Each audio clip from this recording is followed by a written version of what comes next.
राहुल कल सदाकत आश्रम से निकले, पटना एयरपोर्ट पहुंचे और फिर दिल्ली के आईजीआई एयरपोर्ट पर लैंड करते हैं। लेकिन उसके बाद उनकी गाड़ियों का काफिला एक अज्ञात डेस्टिनेशन की तरफ बढ़ जाता है। लोगों के मन में कौतूहल था कि राहुल गांधी अचानक कहां जा रहे हैं और ये प्लान अचानक से कैसे बन गया। राहुल गांधी अचानक गुरुग्राम पहुंचते हैं और कुछ और लोगों को वहां मिलने के लिए बुलाते हैं, कुछ खास नेताओं को।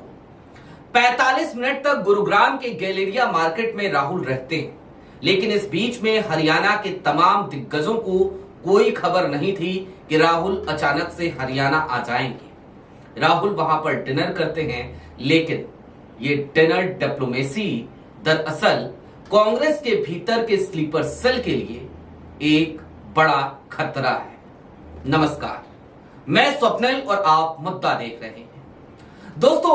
आपकी स्क्रीन पर जो तस्वीरें चल रही हैं, इन तस्वीरों को आपने लगातार देखा होगा और ये तस्वीरें आज खूब वायरल हैं। लेकिन इन तस्वीरों के पीछे की सच्चाई बयां करें उससे पहले एक छोटी सी अपील है, एक अपील जो हमारी मजबूरी भी। मुद्दा इन दिनों एक खास आर्थिक संकट से जूझ रहा है। एक तरफ हमारे मेन बैंक अकाउंट बीते कई महीनों से फ्रीज चल रहे हैं, तो दूसरी तरफ हमारे 28 साल पुराने चैनल को भी हमसे छीना जा चुका है। लिहाजा आपसे गुजारिश है, यदि आप चाहें तो स्क्रीन पर दिख रहे क्यूआर कोड या फिर के नीचे दिख रहे यूपीआई नंबर के जरिए हमारी छोटी छोटी मदद आज की तारीख में जरूर कीजिएगा, ताकि हम यूं ही बेबाकी से आपके सामने जनमत के मुद्दे उठाते रहें। अब दोस्तों, बात जनमत के मुद्दों की है तो दरअसल अपोजिशन का मजबूत होना भी किसी स्वस्थ लोकतंत्र में बेहद जरूरी है। अब आज की तारीख में यूं तो अपोजिशन मजबूत नजर आ रहा है, नेता प्रतिपक्ष भी मजबूत नजर आ रहे हैं, लेकिन कांग्रेस के भीतर जो फ्रेंचाइजी होल्डर्स हैं, कांग्रेस के भीतर जो लंगड़े घोड़े, बूढ़े घोड़े, शादी के घोड़े, बारात के घोड़े, लड़ने वाले घोड़े है ना, युद्ध वाले घोड़े, ये जो बातें चल रही हैं, दरअसल कल देर शाम की राहुल गांधी की विजिट इसी को लेकर थी। हरियाणा में चुनाव हुए, कांग्रेस जीता या चुनाव हार गई, वोट चोरी हुई या नहीं हुई ये तो हम सब जानते हैं, लेकिन उससे भी ज्यादा कुछ हुआ था और वो था घर का भेदी लंका ढाहे। अपने ही घर में ऐसे ऐसे लोग थे, ऐसे ऐसे दिग्गज थे जो कांग्रेस की लुटिया डुबो रहे थे। ये बात कांग्रेस के आला कमान को पता थी। भयंकर गुटबाजी का दौर भी चल रहा था और इस बीच में अच्छे और जिताऊ कैंडिडेट्स को नजरअंदाज कर अपने अपने गुटों के लोगों को टिकट भी बांटा गया था। लेकिन अब राहुल गांधी ऐसा कुछ नहीं चाहते। दरअसल हरियाणा इस वक्त बेहद महत्वपूर्ण कांग्रेस के लिए इसलिए भी है क्योंकि आज की तारीख में हमेशा एक सवाल कांग्रेस से पूछा जाता है कि इतने दिन बीत गए चुनाव को, आज तक ना तो आप सीएलपी लीडर दे पाए हैं और कांग्रेस के प्रदेश अध्यक्ष की कुर्सी भी खाली है। लिहाजा जरा बताइए कि जनाब कौन होगा कांग्रेस का प्रदेश अध्यक्ष और कौन होगा सीएलपी लीडर। अब हरियाणा के जो प्रभारी हैं बीके हरिप्रसाद, उन्होंने दो लोगों के नाम पर लगभग मुहर लगा दी थी। एक नाम भूपेंद्र हुड्डा का सीएलपी लीडर के लिए, यानी कि जो संसदीय राजनीति है उसमें एक बार फिर हुड्डा परिवार की दखल और धमक देखने को मिलती, और दूसरा नाम राव नरेंद्र का किसी और के लिए नहीं बल्कि कांग्रेस के प्रदेश अध्यक्ष के लिए। राव नरेंद्र के लिए गौरतलब यह भी है कि राव नरेंद्र 3 बार विधानसभा चुनाव लड़ चुके हैं और तीनों बार वो चुनाव हार चुके हैं। राहुल गांधी कल की तारीख जब आईजीआई एयरपोर्ट पे लैंड हुए तो वहां से गुरुग्राम की दूरी बेहद कम थी और राहुल गांधी ने पटना एयरपोर्ट पर ही या संभवतः सदाकत आश्रम से निकलते समय ही कुछ लोगों से बातचीत इस संदर्भ में कर रखी थी, जो कि सूत्र बताते हैं जिन्हें उन्होंने कल की शाम देर शाम गुरुग्राम के गैलेरिया मार्केट के पिज़्ज़ारिया नाम के एक कैफे में, एक रेस्टोरेंट में आमंत्रित कर दिया था कि आइए बैठिए, जरा हरियाणा के बारे में हमको बताइए और हम ये समझना और जानना चाहते हैं कि आखिरकार हरियाणा में जीती जिताई बाजी हम इतनी बुरी तरीके से कैसे हार गए। वोट चोरी होती है दोस्तों, अगर वोट चोरी देखी भी जाए, वोट चोरी को समझा भी जाए, तो भी ये बात तो कही जाएगी ना कि वोट चोरी का असर 10%, 20% तक दिखता है। इस तरीके से तो हार नहीं होनी चाहिए थी, इस तरीके के परिणाम तो नहीं आने चाहिए थे। लिहाजा राहुल गांधी आज की तारीख में जब कांग्रेस को जरूरत इस बात की है कि वो बेहद मजबूती के साथ चुनावों में नजर आए, वो समर्पित कार्यकर्ताओं को आगे बढ़ाए, तो राहुल गांधी अब उस कवायद में लगे हुए हैं।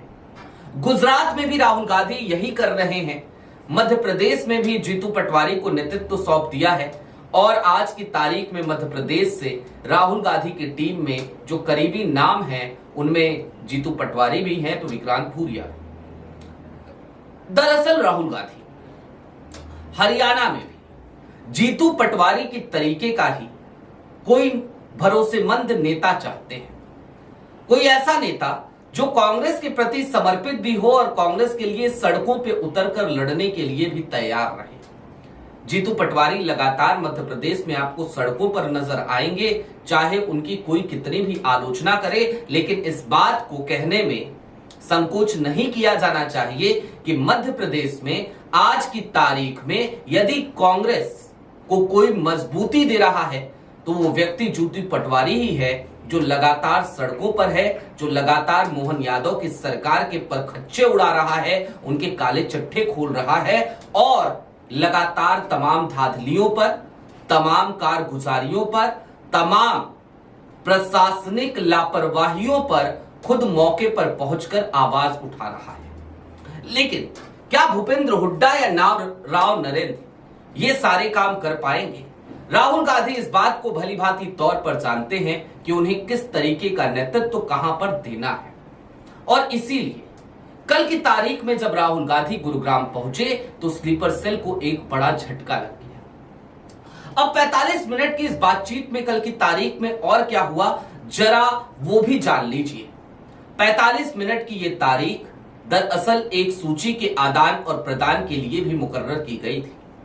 कुछ जमीनी नेताओं के नाम हरियाणा के राहुल गांधी के पास पहुंचाए गए, कुछ ऐसे नेता जिनका इस वक्त फिलवक्त तो मैं नाम नहीं लूंगा, और अगर ले भी लिया तो शायद आप भी उनसे उतना परिचित नहीं हो, क्योंकि वो हमेशा ही कैमरों के सामने नहीं रहते, वो हमेशा ही कांग्रेस के बड़े बड़े नेताओं के इर्द गिर्द नहीं रहते, बल्कि वो चुपचाप जमीन पे रह के कांग्रेस के लिए संघर्ष करते हैं, कांग्रेस के लिए काम करते हैं, अपने तन मन धन को कांग्रेस को समर्पित करके कांग्रेस को मजबूत करने की कवायद में लगे रहते हैं। ऐसे तमाम नेताओं की सूची कल हरियाणा के राहुल गांधी के पास पहुंची। लेकिन अफसोस की बात यह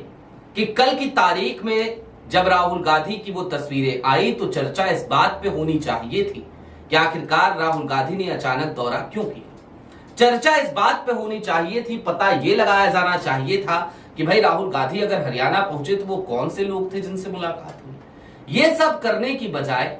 आज की तारीख में चर्चा तमाम जगहों पे जहां पर हुई भी इस विजिट की यही हुई कि देखिए राहुल गांधी का ग्लैमर, देखिए राहुल गांधी का बेफिक्र होकर घूमना, देखिए राहुल गांधी का आम लोगों से मिलना।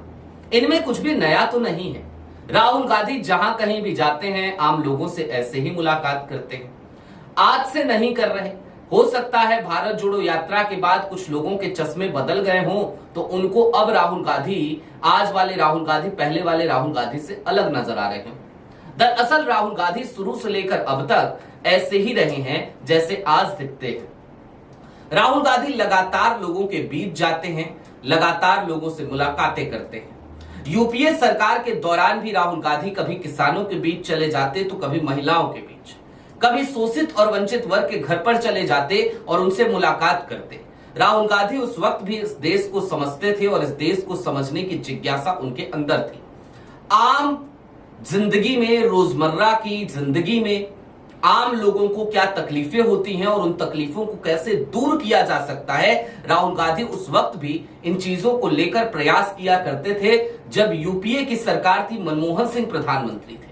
तो आज की तारीख में राहुल गांधी जो कुछ भी कर रहे हैं वो कोई नया काम नहीं है, उस पर चौंकने जैसी कोई बात नहीं है। चौंकने जैसी बात तो ये है कि जरा सोचिए, आज की तारीख का नेता प्रतिपक्ष कितनी मुस्तैदी के साथ इस कवायद में लगा है कि अब विपक्ष को मजबूत करना है तो सबसे पहले गद्दारों को निकाल बाहर करना होगा, या फिर कि गद्दारों को घर बिठाना पड़ेगा,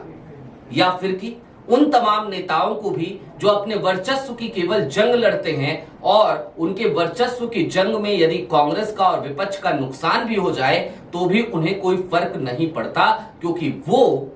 लगातार मलाई खाते रहे कांग्रेस की सत्ता के दौरान। और ऐसे चेहरे कांग्रेस के पास हर राज्य में, क्या हरियाणा, क्या बिहार, क्या गुजरात, क्या मध्य प्रदेश, हर जगह पर ऐसे नेताओं की कोई कमी नहीं जो अब तक कांग्रेस की वजह से अपना एक अंपायर खड़ा कर चुके हैं और आज की तारीख में अपने उसी सुख को भोग रहे हैं। अब ये बात तो तय मानी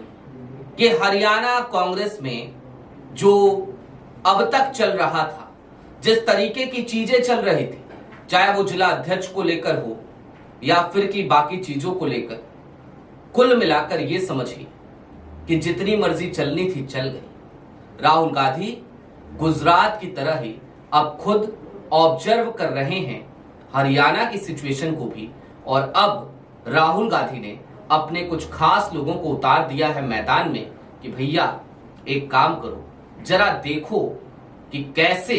चूल्हे कसी जाएं और किन लोगों की कसी जाएं, किनको घर बिठाना है और कौन लड़ाई के घोड़े हैं, जरा ये सब भी पता करो, उनकी भी लिस्ट मुझे दो और मैं देखता हूं कि कैसे चलती है उन लोगों की जो फ्रेंचाइजी होल्डर बने बैठे हैं और कांग्रेस की अलग अलग राज्यों में फ्रेंचाइजी लिए बैठे हैं। तो कल की विजिट राहुल गांधी की इसी वजह से थी और बेहद खास थी। अचानक बनी, अचानक हुई, लोग चौंके, लेकिन राहुल गांधी ने सबसे ज्यादा कल स्लीपर सेल को चौंकाया, बड़ा झटका दिया। अभी के लिए दीजिए इजाजत, चलते चलते फिर वही अपील, चैनल पे नए हो तो सब्सक्राइब करते हुए जाइएगा, सक्षम हो तो छोटी छोटी मदद मुद्दा की आज की तारीख में जरूर कीजिएगा।